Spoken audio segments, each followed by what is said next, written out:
नमस्कार साथियों, मैं आपका दोस्त अशफाक अहमद और आप देख रहे हैं देशभक्त चैनल। ये हिमाचल में जो उथल-पुथल हुआ और जिस तरीके से एकदम खतरा था कि कांग्रेस सरकार तो अब गिरी तो तब गिरी।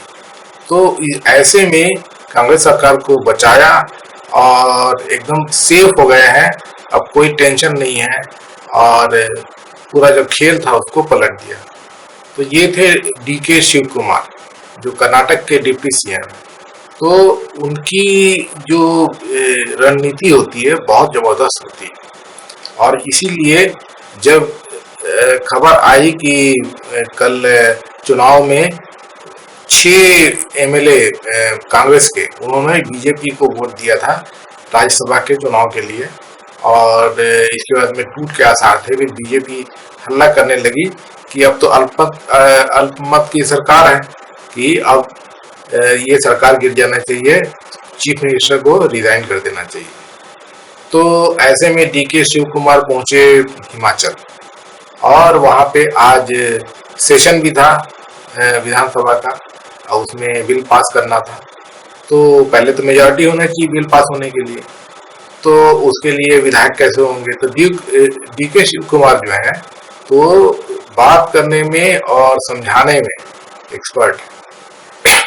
तो उन्होंने पहले तो मनाया अपने विधायकों को, उसके बाद में जब हल्ला गुल्ला होने लगा विधानसभा में, तो 15 भाजपा के एमएलए जो हल्ला गुल्ला कर रहे थे उनको सस्पेंड कर दिया और फिर आराम से जो है बिल भी पास हो गया, मेजॉरिटी भी प्रूफ हो गई और उसके बाद में 3 महीने के लिए स्थगित कर दिया गया विधानसभा। तो अब जो लोकसभा चुनाव है उसके पहले कोई विधानसभा का सेशन नहीं होने वाला है, सरकार एकदम सेफ है, कोई टेंशन नहीं। तो अंदर खाने की जो बातें हैं तो वो क्या है कि विक्रमादित्य सिंह जो वीरभद्र सिंह के बेटे हैं, तो वीरभद्र सिंह 4 बार सीएम रहे हैं कांग्रेस के हिमाचल में और सबसे कद्दावर नेता थे। 2 साल पहले उनकी मृत्यु हो गई। तो उनकी जो पत्नी है तो वो सांसद है और बेटा एमएलए है। तो जब हिमाचल कांग्रेस जीती पिछले बार 40 विधायकों के साथ, तो उस वक्त सीएम कौन बनेगा तो वो भी दावेदार थे विक्रमादित्य सिंह, लेकिन उनको अनुभव भी थोड़ा कम है, अभी उम्र कम है और दूसरे जो विधायक दल था तो उनको बहुत सारे लोगों को आपत्ति भी रही होगी। तो उसके बाद में वहाँ पे जो पर्यवेक्षक दल जो था उसने सब जायजा लिया और सुक्खू को चुना। तो सर्वसम्मति से सुखविंदर सिंह सुक्खू जो है वो सीएम बन गए थे। तो उसके बावजूद में भी क्या है कि आपको पता है कि भाजपा किस तरीके से काम करती है, इनको रहता है कि किसी न किसी तरीके से अच्छी खासी सरकार को तोड़।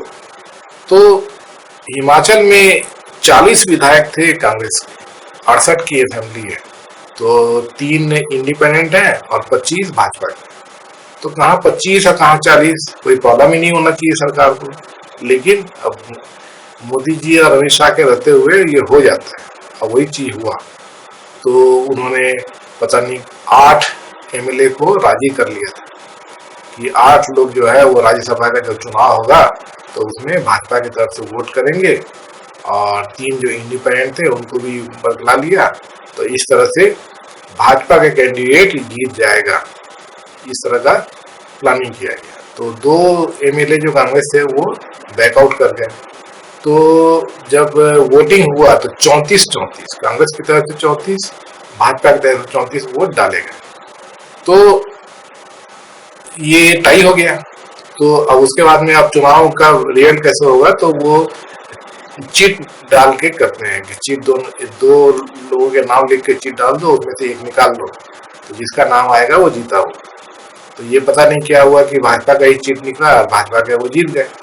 तो इस तरीके से कांग्रेस के जो उम्मीदवार थे वो हार गए। तो अब ये जो जब किस्सा हुआ जो मतदान का, जिस तरीके से कांग्रेस के एमएलए जो 6 थे उन्होंने मतदान दिया, तभी तो गड़बड़ी होने लग रही थी। तो कांग्रेस सत्ते में आ गई थी, तो फटाफट डीके शिव कुमार को भेज दिया। तो डीके शिव कुमार ने अपना काम कर लिया। तो ये पूरी कहानी है। अभी बीच में फिर ये भी आज सुबह सुबह खबर आ रही थी कि विक्रमादित्य सिंह को तो कैबिनेट मिनिस्टर बनाया हुआ था हिमाचल में, तो उन्होंने त्याग पत्र दे दिया था। मतलब तैयारी पूरी हो गई थी भाजपा की तरफ से कि सरकार गिरा देंगे, इन लोग दल बदल करवा लेंगे, 6-7 एमएलए और भाजपा की सरकार बन जाएगी, इस तरह का प्लानिंग था। तो लेकिन डीके शिव कुमार ने पूरा फेल कर दिया। तो अब आगे की कहानी में अब विक्रमादित्य सिंह का क्या रोल रहने वाला है, उनको कांग्रेस निलंबित करेगी कि क्या करेगी, तो ये कांग्रेस अब फैसला करेगी।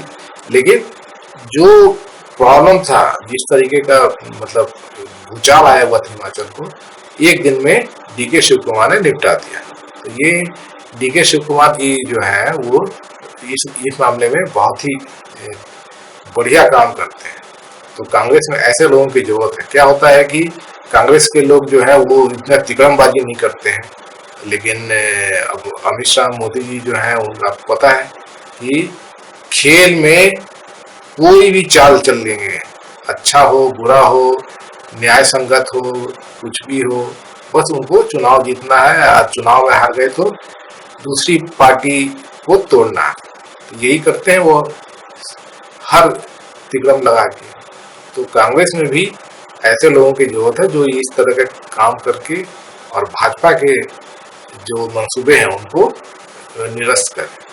तो डीके शिव कुमार आगे चल के, जैसे कि अभी कर्नाटक से बाहर आके उन्होंने जिस तरीके से काम किया है, तो अब उनको उनकी पोजीशन पक्की है कि सेंटर में उन्हीं को रखा जाए। अभी वेणुगोपाल जनरल सेक्रेटरी हैं कांग्रेस के, तो वो थोड़े इस मामले में उतने तिकड़मबाज नहीं है, तो एक तिकड़मबाज होना जरूरी है। तो उसमें एकदम फिट बैठते हैं डीके शिव कुमार।